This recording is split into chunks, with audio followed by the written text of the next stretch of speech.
Beautiful morning here at the Cohassett Narrows, looking west into Wareham. And hit the Belmont Rotary, I guess, the west end of town. Speed limit leaving Wareham is 35. Wareham does a little bit of enforcement, but not until that traffic light well up ahead or in front of Captain Al's. They started during the summertime.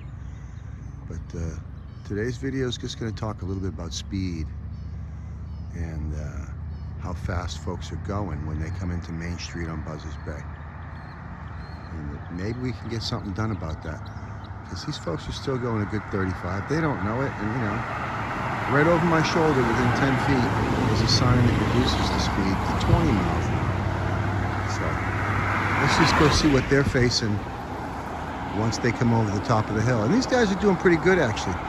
You know, they're all going about 35. They're doing nice, because the Wareham police really won't start to flash those blues until maybe about 47, 52. 52 is a good number for them, because then they can, you know, speed limit's 35, they can back you down 10 and still get you. So can't really contest that one. But yeah, 52 is a good number to keep it below on Cranberry Highway, unless they've got nothing better to do. But for Bourne, like I said, about 10 or 15 feet behind me, changes to 20 miles an hour. And I imagine that was primarily because this is a state road at this point, and we have the rotary right in front of us. So that's so that these guys can slow down enough to know that they should yield to these guys and then continue in. That's not necessarily because we've entered the town of Bourne. That might just be a byproduct. But it is the last posted speed limit, 20 miles an hour. I'm pretty sure that guy's not going 20. He ain't doing that bad. Probably 35 to 40, 37-ish. But he's already into his zone where the kids are. He hasn't tapped his brakes yet. That's the Buzzards Bay Park. And there's about 6 crosswalks that he just went through without tapping the brakes. He may have taken his foot off the gas, but that momentum continued. Well, that's a car. That's easy. He can stop maybe a little quicker. That was a one car formation, etc. But let's just sit here for a minute now, where it's clearly already well into the 20. Right here at the base of some other signage. Let's see what happens. This is the commute time. It's about, I started my clock, but I guess it's about 7:15 in the morning, 7:20. And it's pretty quiet at this time of day. There might be a few school buses during the normal season and a couple more commuters. But, it's a Wednesday morning, and there's not a lot happening.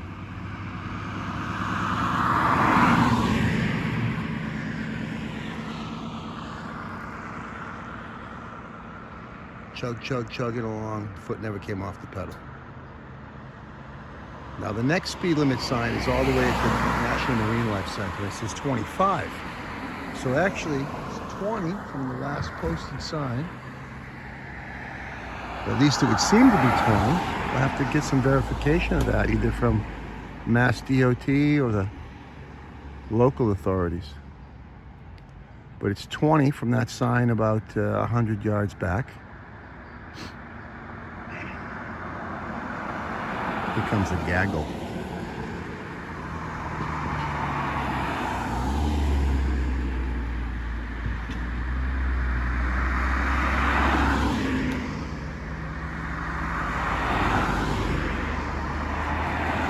And as I was saying, it's not so much the cars. I mean, everybody here is speeding.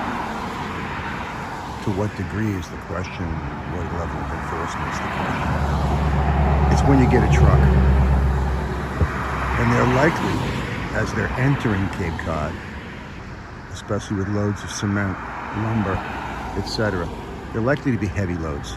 This guy's cooking right along. He's got no load. If he needs to lock him up, it's going to be a challenge.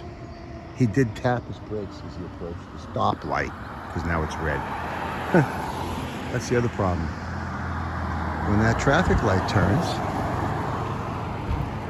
as they're coming here at now 40 to 45, I'm sure the timing on that light was adjusted for 20, 25, 30 mile an hour traffic, not someone traveling 45. That person might not have enough time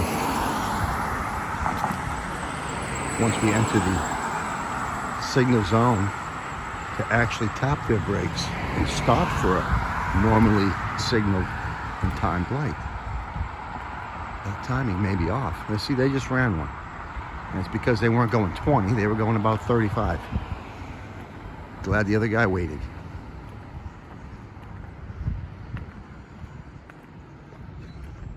But as I say, it's a tricky situation. There's no more signage here along the way.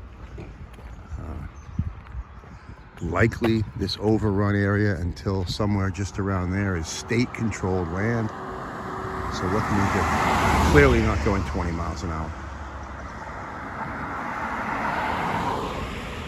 How would he have stopped for that red light if it turned yellow right there? He wouldn't have.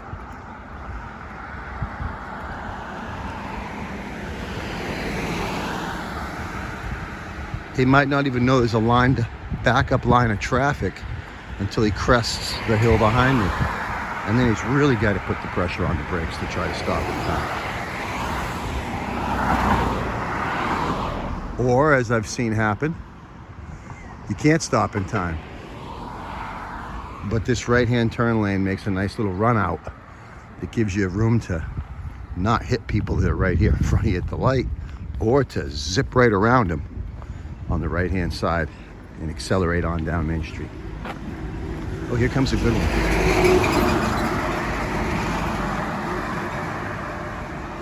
Good speed.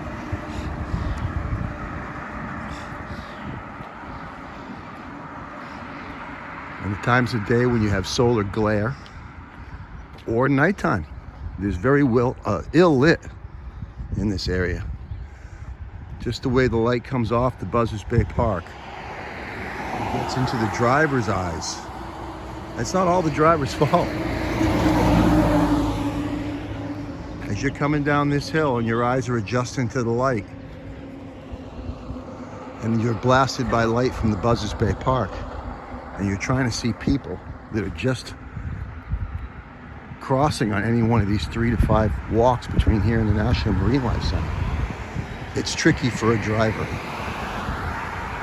And at that point, the pedestrians feel they have the 100% advantage, and they take it, and the drivers really cannot see them from behind the parked cars that are legally parked. And then when the crosswalks pop up, the head above the car is not enough. Not with these low light conditions.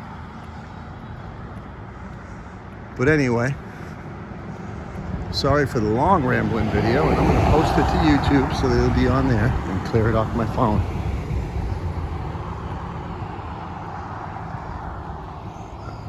Thank you.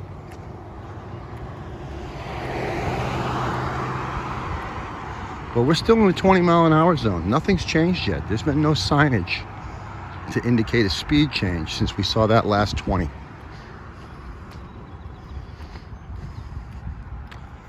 And somebody might, I'll put a link to the bylaws for the town below that talk about some of our traffic laws and what the speed limits are on roads and what the speed limit is absent signage on those roads.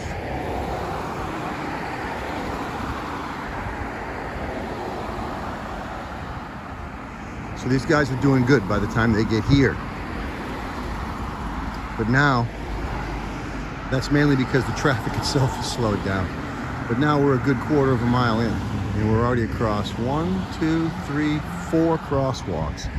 We're coming up on the 5th one before the traffic began to approach the posted speed limit of 20 on a consistent basis.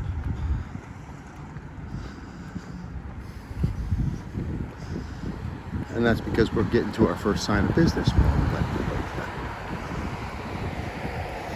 gals at the fitness center over there have been doing a good job. Man and woman that in the place. I talked to them once on my daily walks. Let's see what happens here.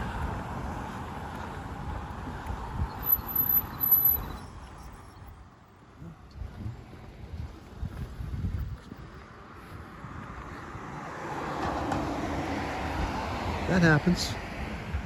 There wasn't a crosswalk there, so I guess she figured, what the hey, it's mine.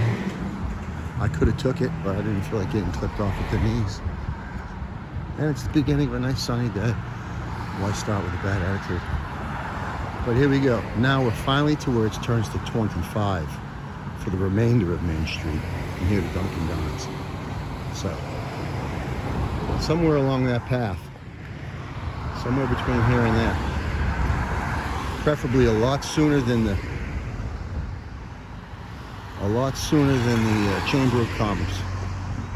We need some traffic calming devices, which are removable during periods of inclement weather for plowing and things like that. Emergency vehicles can still use them. Some type of speed tables, not speed bumps, but tables. It'll slow things down a little bit. Or a heavy level of enforcement.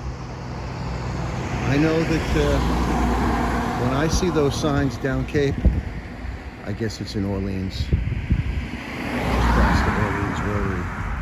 And it says high traffic enforcement. And it tells you how much the speed limit is there. And based on local knowledge and the number of people that I've seen pulled over because they mean what they say, at least from there into North Truro, posted speed limit means the posted speed limit, or you can expect to be ticketed. Even from here on, it says 25, but 35 to 40 is really the speed folks like to go. You can slow them down a little bit here in front of Cumbies as we come up to that. The church, fire, old police station, but then they open it back up again between there and Dunkin' Donuts because there's not much activity commercially. But there's got to be something we can do, the whole length of Main Street, to make it more easy for pedestrians, bicyclists accessing the canal, those people in our neighborhoods behind Main Street, north of the growth incentive zone, where folks are going to get real interested real soon and add more housing. Heck, I think they should be real interested real soon in putting it right about where I'm standing. Multi-family dwellings is what I see. I don't see hotels. But anyway, we got to do something about this traffic. Like I said, from here down, it's not so bad. You can deal with it. You got time to cross. It's that spot up above, back behind me, in that residential neighborhood area, that's really tricky. Especially right there by the Chamber,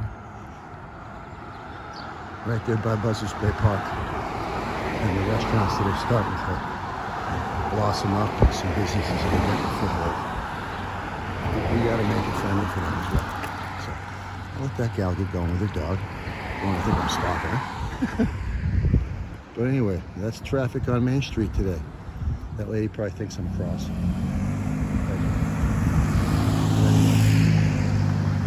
That's it from Main Street, Buzzards Bay today. Sorry for the 14 minutes of what it's like to see traffic blast by.